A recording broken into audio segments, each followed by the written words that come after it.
the Prophecy Club. We're going to continue talking with Zen Garcia today. He's a webmaster, video producer, radio host, and author of 7 books. And today we're going to be talking about his book, Lucifer, Father of Cain. Specifically, he's going to talk to us about how this ties in with Matthew 13. So, Zen Garcia, welcome to the Prophecy Club. Thank you, Stan. Again, I appreciate the opportunity, and I hope that the programs we have done prior at least pique the interest of your listeners so that they would go to and revisit the information that is contained within the King James Version of the Bible so that they can see where we're coming from as in presenting this information and how it's important in understanding it so that you can understand what the Most High, or what Christ is speaking about in Matthew chapter 13, which I think is one of the most important revelations that are connected to this as discernment. And we'll begin with verse 10 and 11, where the apostles ask him, "Why speakest thou unto them in parables?" And he answered and said unto them, "Because it is given unto you to know the mysteries of the kingdom, but to them it is not given." And after speaking of a few more things as far as why it's important to understand this as information, he says, "For verily I say unto you that many prophets and righteous men have desired to see those things which ye see, and have not seen them, and to hear those things which ye hear, and have not heard them." And this is in Matthew chapter 13, verse 10 through 17, which sets the foundation for the parable of the sower and also the parable of the wheat and the tares, which we are about to go into. Because these two parables explain this as revelation and also tie it together with what happened in the garden with Eve eating fruit from the tree of the knowledge of good and evil. In specific, we'll go into beginning with verse 24, where it says, "Another parable put he forth unto them, saying, The kingdom of heaven is likened unto a man which sowed good seed in his field. But while men slept, his enemy came and sowed tares among the wheat and went his way. But when the blade was sprung up and brought forth fruit, then appeared the tares also. So the servants of the householder came and said unto him, Sir, didst not thou sow good seed in thy field? From whence then hath it tares? And he said unto them, An enemy hath done this. The servants said unto him, Wilt thou then that we go up and gather them up? But he said, Nay, lest while you gather up the tares, you root up also the wheat with them. So you're saying that the father of Cain and all of that lineage down there was basically not just giants, but not just the Nephilim, but are literally the leaders of sin in our days today. Yes, and that they are the tares. They are the seed line of Cain, which at the end of this show, we'll speak about 2 passages or 2 specific pieces of information that are exclusive to the second edition of Lucifer, Father of Cain. Okay, and you got to explain how we jumped over the flood with that. But anyway, we'll come back to that. Go ahead. We'll do that too. Go ahead. Okay. Okay. And so continuing, an enemy hath done this. The servant said unto him, Wilt thou then that we go and gather them up? But he said, Nay, lest while you gather up the tares, you root up also the wheat with them. Let both grow together until the harvest, and in the time of the harvest I will say to the reapers, Gather ye together first the tares, bind them in bundles to burn them, but gather the wheat into my barn. And so, Matthew chapter 13, verse 24 and 30.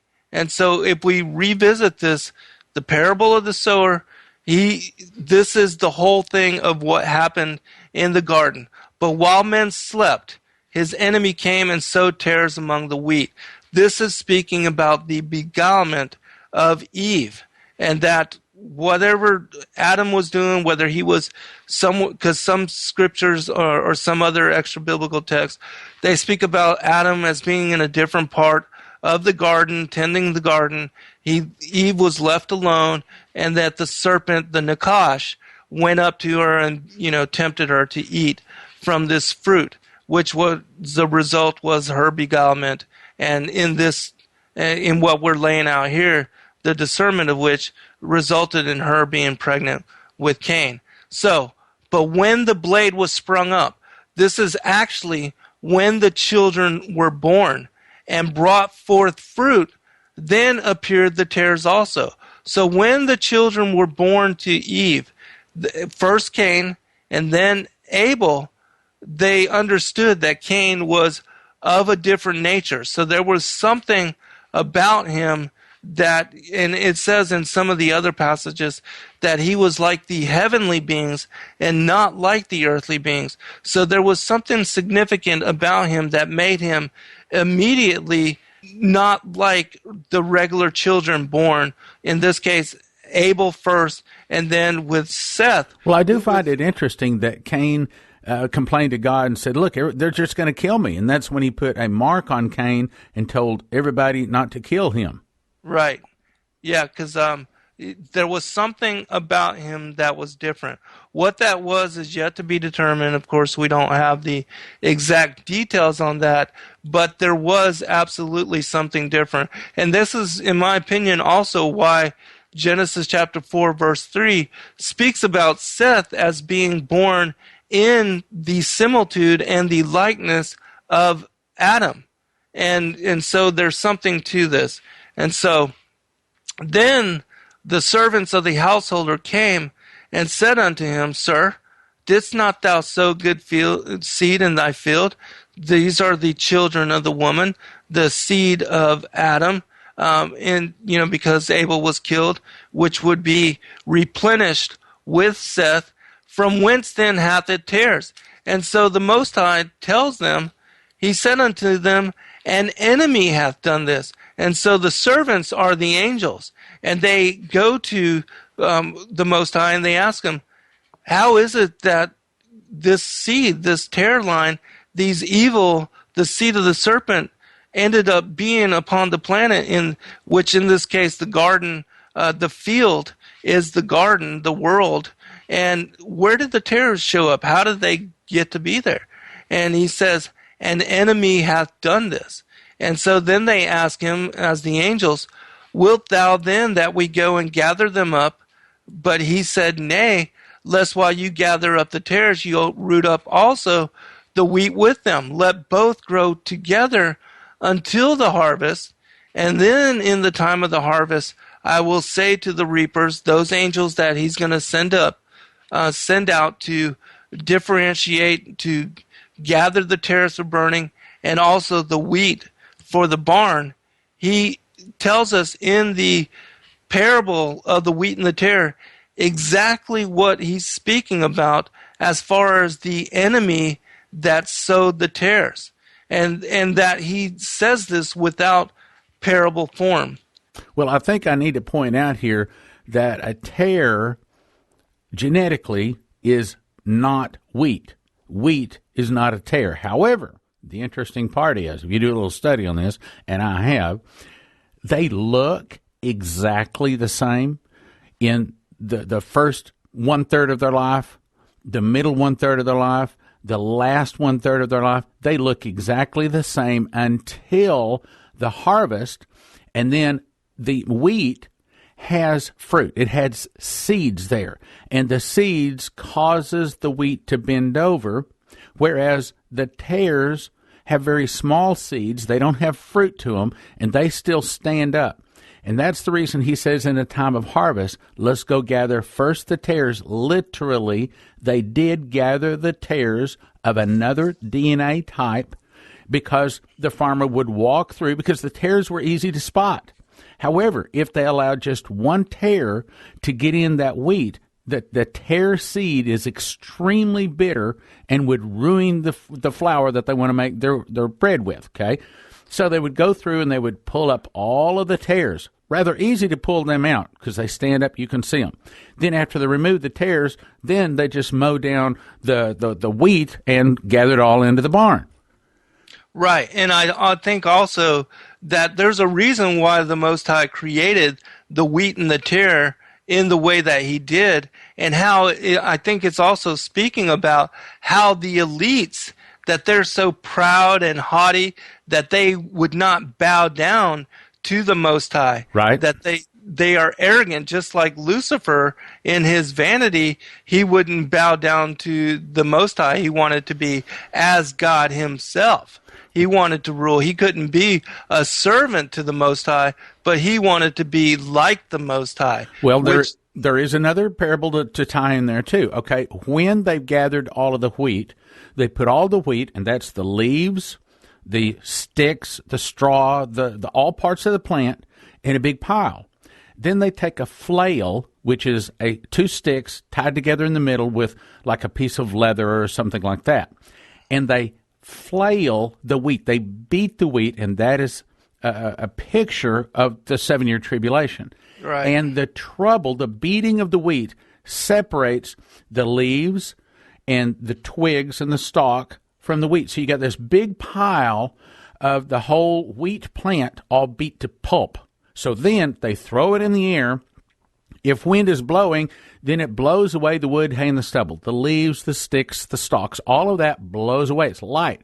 And so they separate it, and they have a big pile of wheat, and then they literally gather the wheat into the barn. But the first thing they do is gather the tares, and then they put all the tares in a big pile, and they burn it. They want to make certain they get rid of all of those seeds from those tares. They don't want one seed to get into their flour, or it makes it bitter, very, very terrible tasting.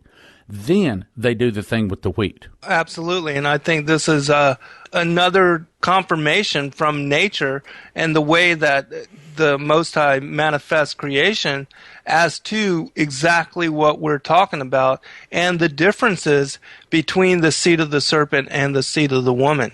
Going into the next part, where Christ is not going to speak to them in parable form anymore. This is after the multitudes are sent away, and he's going to speak to them plainly and tell them exactly what he's talking about, because they ask him specific, declare unto us the parable of the tares of the field. And again, this is after the multitudes are sent away. And he answered and said unto them, He that soweth the good seed is the Son of Man. The field is the world. Again, the whole thing with the parable of the sower, the field being the world. The good seed are the children of the kingdom, but the tares are the children of the wicked one. There it is. Just as it says in John chapter 8, where he says that Cain was of the wicked one. Wow. And then just to make sure that we get it, and that we're talking about literal children here, physical children, seed of the serpent, are not just spiritual, but that they are absolutely physical. He says the enemy, which is again a reference to the enemy that sowed the tares in the parable of the sower, the enemy that sowed them is the devil. The harvest is the end of the world, so that we understand that the wheat and the tares has to do with the enmity between these two seed lines for what would be the generation, the second world age, and the 6,000 years that we would be here until Christ's second coming. The harvest is the end of the world, and the reapers are the angels. As therefore the tares are gathered and burned in the fire, which is a reference to what you just laid out and spoke of in detail, so shall it be in the end of this world. The Son of Man shall send forth his angels. They shall gather out of his kingdom all things that offend, and them which do iniquity, and shall cast them into a furnace of fire. There shall be wailing and gnashing of teeth. Then shall the righteous shine forth as the sun in the kingdom of their Father. Who hath ears to hear, let him hear. Which is again a reference to those that understand this information, that can comprehend its the profundity which is connected to it, and how it is relevant to all of the other things that are laid out from Genesis to Revelation. God really showed you a revelation on this, didn't he? Absolutely. He opened up your spirit, and he pulled back the blinders, and you saw it, right? Yes, absolutely. And that's why I've been trying to share this information with all those that would open themselves to new possibility. Well, I've just been talking with another fellow, which we're also going to have on. This all ties together back with Genesis 6, the giants, right, which ties into the hybrids, which ties into the UFOs, which ties into the end times and the Great Deception and the Antichrist and all of that. The end is in the beginning, okay? Exactly. And what your book does is take them back to the beginning, peel the layers of the onion back so that they can see, look, guys, for you to understand the end, you have to first understand the beginning. Right. Correct? And that the beginning is not just Genesis chapter 6, but that it goes all the way back to Genesis chapter 3 and to Eve eating this fruit from the tree of the knowledge of good and evil that resulted in her giving birth to the first hybrid, which is this tear. Now, did I catch you right? You don't believe that she ate from a plant? No, not or a tree. You're saying that was actually sex with Lucifer. Right. It resulted in her being pregnant with Cain and giving birth to what would be the first seed of the serpent. Okay, now explain how that seed jumps over the flood. When God has specifically chosen 8 people to get through, would one of them still have some kind of dormant DNA in them? How do you jump over the flood with that? This is an important revelation as well. And in order for us to gain some extra detail on this, we have to reference the book of Jasher. And so I'm going to read a passage which will set up the premise and help us to set a foundation for what we're going to be talking about in this, and how it was that Cain and the Cain line and the lineage of Cain, how they were allowed continuance through the flood of Noah's day. Let me set up Jasher. Guys, if you haven't read this book, in my opinion, it's like Maccabees. It's like some of the other extra biblical books. If you read it, you can tell that it is not inspired. It's not actually spoken by God. It is a history book. That doesn't mean that it's wrong, though. It just means that God didn't author it. But it may very well be that some of these, like the book of Enoch, many of those were authored by great men of God. It's just that it's not the direct word of God. Is that the way to explain it? Yes, absolutely. And it is mentioned in the holy text. Right. It's mentioned within the scripture, in the canon. Right. And so, yes, that's a good way to speak about it. And so we're going to go to a passage in Jasher chapter 5 where it says this: Noah, the son of Lamech, refrained from taking a wife in those days to beget children, for he said, Surely now God will destroy the earth, wherefore then shall I beget children? And Noah was a just man, he was perfect in his generation, and the Lord chose him to raise up seed from his seed upon the face of the earth. And the Lord said unto Noah, Take unto thee a wife, and beget children. For I have seen thee righteous before me in this generation, and thou shalt raise up seed, and thy children with thee, in the midst of the earth. And Noah went and took a wife, and he chose Naamah the daughter of Enoch. And she was 580 years old, and Naamah conceived and bare a son. He called his name Japheth, saying, God has enlarged me in the earth. And she conceived again and bare a son.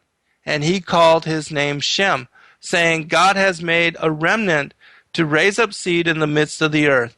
And Noah was 502 years old when Naamah bare Shem.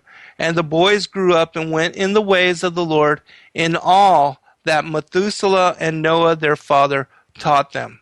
All right, so here we have the whole passage of, the Most High tells Noah to take a wife. He takes Naamah as his wife.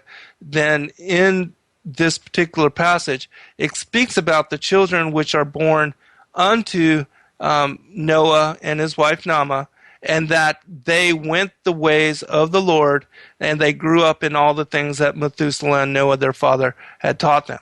All right, we understand all that. But what is not referenced, first off, is that it does not speak about the birth of Ham, and that Ham would be a son to Noah and to Naamah.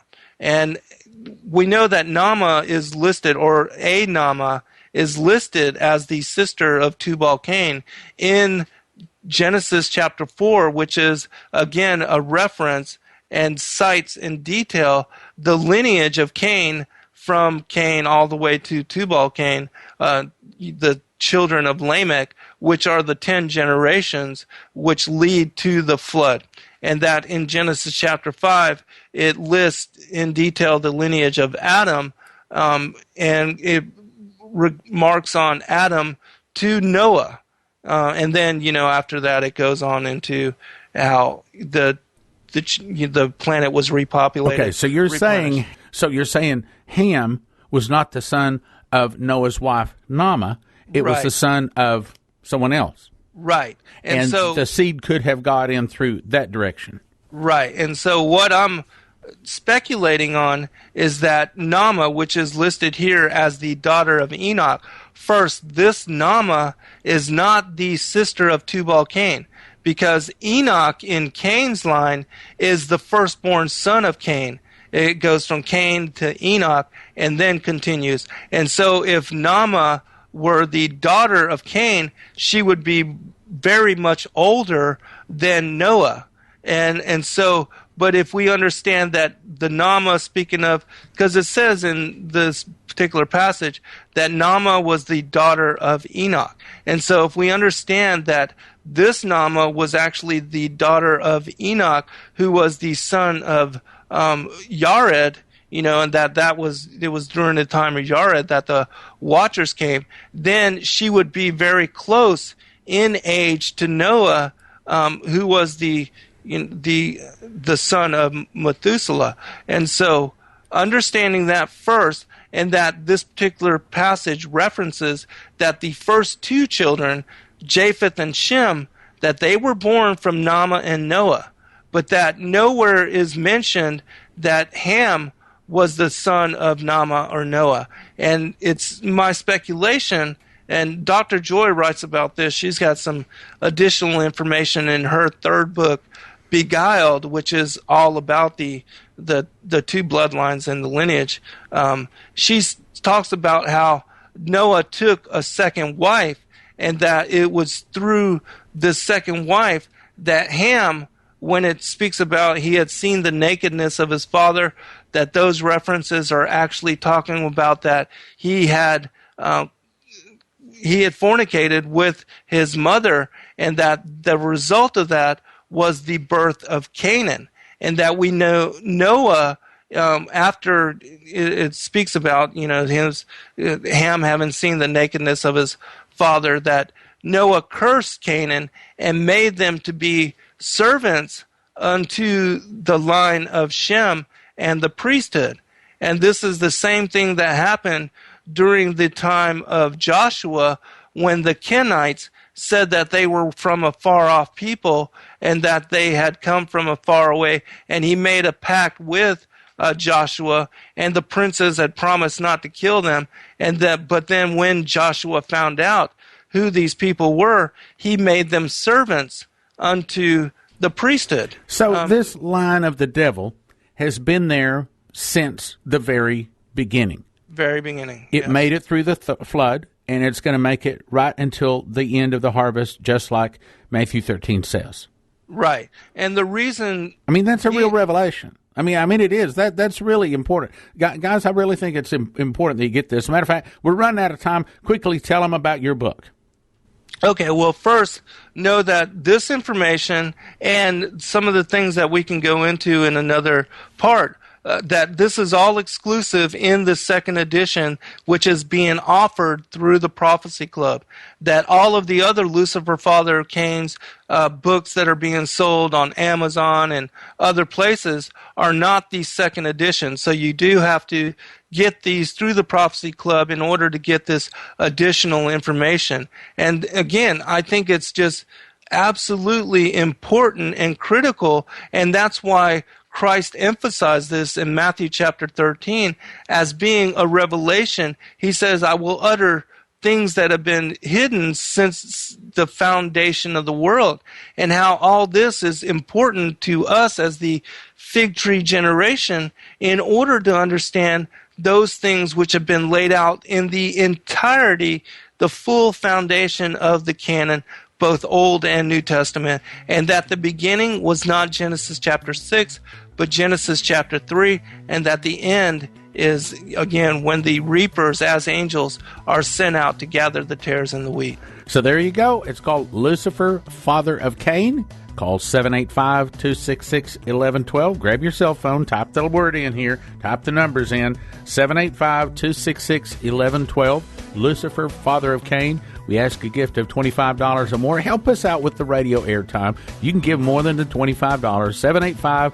785-266-1112. Find out how the seed of Satan is going to make it all the way from Adam to the harvest. They're going to be there when Jesus returns. 785-266-1112. Father of Cain. Thank you for listening. Thank you for your prayers. And thank you for your gifts of support. God bless. Now from the Prophecy Club, some exciting opportunities for you. Do you think you could lose your salvation? Oh, no, I can hear you right now. No, not me. I know my Bible. I love Jesus. I go to church. Not me. Let me read 2 Thessalonians beginning at 2:8. And then shall that wicked be revealed, then I'll skip down, whose coming is after the working of Satan with all power and signs and lying wonders, with all deceivableness of unrighteousness. It's saying that Satan is coming with power, signs, lying wonders, and a great deception. And then verse 11 says, and for this cause God shall send them strong delusion, that they should believe a lie. I have to tell you, I thought this Error in the Church was going to be a really good series, but now that I have listened to 9 of the 10 DVDs, brothers and sisters, I have to say, if you want to keep your salvation, I'm going to say it that strong, okay? If you want to keep your salvation in the day of testing, in the day of great delusion and deception, you better have got this 10 DVD set called Error in the Church. Now, why do I say it so strongly? I'm saying I'm a pastor, okay? I grew up in church. I've started 3 churches, and yet I had no idea of some of this stuff.